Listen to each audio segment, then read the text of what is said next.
Monday Night Raw was in St. Paul, Minnesota tonight, and you had the show start off with Roman Reigns coming out to the ring. They show what's been going on the last couple weeks with Daniel Bryan and Rowan and his mystery attacker, who we assume is going to end up being Daniel Bryan. I wonder how it's going to pay off, because we know Roman Reigns will face Daniel Bryan. It's just a matter of when. I really would have liked to have seen a heel Roman Reigns against the babyface Daniel Bryan at WrestleMania, but that's not going to happen. I guess you can still have heel Bryan against face Reigns. That would still work well. I would like that as a big feud for WrestleMania, but it's too... if they're going to have a feud right now, there's no way you can hold it off until then. So it will be... probably they'll face in Saudi Arabia or something, and it'll be the blow-off. Or Daniel Bryan won't go to Saudi Arabia, so maybe they'll just be at a random pay-per-view, but... He is cutting a promo, and you have Dolph Ziggler. Yes, I know. Dolph Ziggler. He just cut a horrible promo. I don't want to see Dolph on my TV screen. I wish that rumor was true I read last week, that Dolph had a handshake deal and Vince wouldn't let him out or something. I wished. Why couldn't that be true?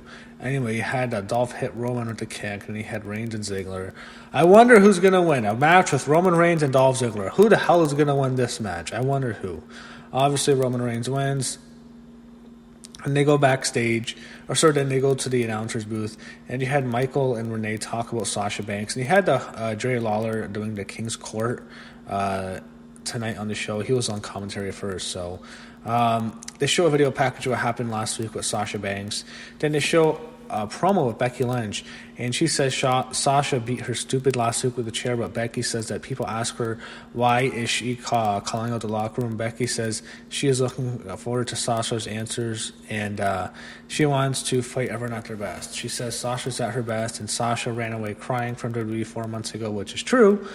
And last week she is back, and Becky says, Sasha did absolutely nothing. It only took for a few media appearances to get Sasha on top of the mountain. Becky says you can swing your chair and your dollar store glasses, but she did more to get Sasha into the WWE than Sasha, which is not true. I don't think that's true at all. The great don't need to be goaded into greatness. They seek it. That is a cow in most game. And she is going to give Sasha something to go home and cry about. So it was a decent promo by Becky. They're building it up. I wish they would do an Evolution too. I think that'd be great. I think that'd be a great main event. Becky and Sasha tearing the house down like Becky and Charlotte did last year. I want to see another Evolution pay-per-view. Why won't they do another one? Last time was like one of the best shows that we did all year last year, the Evolution show. They should do another one. So there's going to do a Jerry Lawler King's Court, and he's going to introduce Sasha Banks. We start talking about King of the Ring, and thank God Bray Wyatt comes out. Bray is about to kill him. Lawler runs away. He runs to the ramp, but then the Fiend comes behind Jerry Lawler, puts him in a mandible claw, puts him unconscious, and they're going to let him be physical, I guess. They did the same thing with Foley like a year ago. I don't see them allowing Lawler or Foley to be physical, but I guess they're just going to do it to get this Fiend over, and I guess they don't care much anymore if something does happen. And now they have Vic Joseph. He's going to join Renee and Michael on commentary. He actually has a good voice. I think he's better than their usual guys. I think he's better than Tom Phillips or Byron Saxton, and I think he sounded good here. So you have a tag match: Ricochet and Miz against Baron Corbin and Drew McIntyre. Miz and Ricochet win. I don't need to talk a match of Baron Corbin and Drew McIntyre because we'll fall asleep. They show Sasha Banks backstage getting ready for an interview. Michael Cole is joined by Booker T, and I guess this is what they're going to do now. I guess where they're going to have a legend come back every week for an interview with Michael Cole and talk about stuff. Last week was Austin. Now they're going to Booker. That's what they're planning on doing. He talks about just random stuff about the King of the Ring, King Booker. That was one of my favorite gimmicks with Booker T. I thought that was some of his best work in the WWE, to be honest, the King Booker stuff. It was comedy, but he was hilarious as King Booker. I thought he was super entertaining. I really like the British accent he put onto it because he was a king, and that was well done. So Booker says his pick is Drew McIntyre, and that's my pick too. I think that's most people's pick. You had Strowman against AJ. It was a DQ. They beat up Braun. And Braun's, man, that guy's not going to go anywhere because his knees are shot. I can tell. I don't think this guy has much more of a long path in WWE because of his health. His knees are not good. But they were beating him down, and Seth Rollins makes his way to the ring, saves Braun, and they're setting up Seth and Braun for Clash of Champions in September. That's a good main event. That's a cool, fresh match. They had them do a long handshake when Braun, does the whole thing where he doesn't let go. So Joe's walking in the back. So we're in the back. Seth Rollins says he knows what's going on. He saw Braun looking at the Universal title. And Seth asks Braun if he wants to get a tag team title match with Braun against Gallows and Anderson. So Joe comes out. He faces Cesaro. And this is the first round of the King of the Ring. Joe with the win. No surprise here. Not much for Cesaro. I guess not. It's not good that him and Sheamus are split up because he's in La La Land. I think he's not going to go for it. It's better for him to be in a tag team. They show Elias, and this is just the worst segment, man. This goes on and on. Had Truth come out. I guess Elias is going to SmackDown, but man, this was just fucking abysmal. They show Rey Mysterio in the back with Charlie Caruso, and by far the most awkward part of the whole show. So it's Rey saying, I don't have it anymore. I can't do it anymore. I just don't feel right. I need to do this for my family. I have a lot of injuries in my career, which is true. And then if those injuries have caught up to him, he knows that this day has to come to everyone at some point, but he didn't expect it would come to him. Ray says it's understandable to hang out the mask and let this new generation of superstars.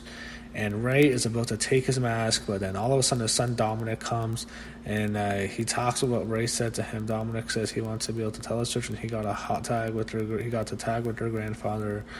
And they hug and they embrace. Ray cries. I guess they're gonna keep. I don't know about this.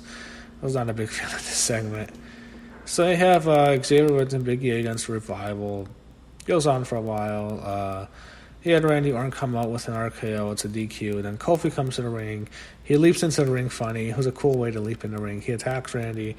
But then the Revival get to him. They lay out Big E and Xavier. Orton hits an RKO to Kofi. And then they go after Xavier Woods. And they have him set up with Orton basically holds Kofi down, and the Revival, one of them holds Woods down with their knee, and the other one goes off the turnbuckle and hits a boot to the knee, basically, I guess, injuring Xavier Woods. Pretty good heat segment here.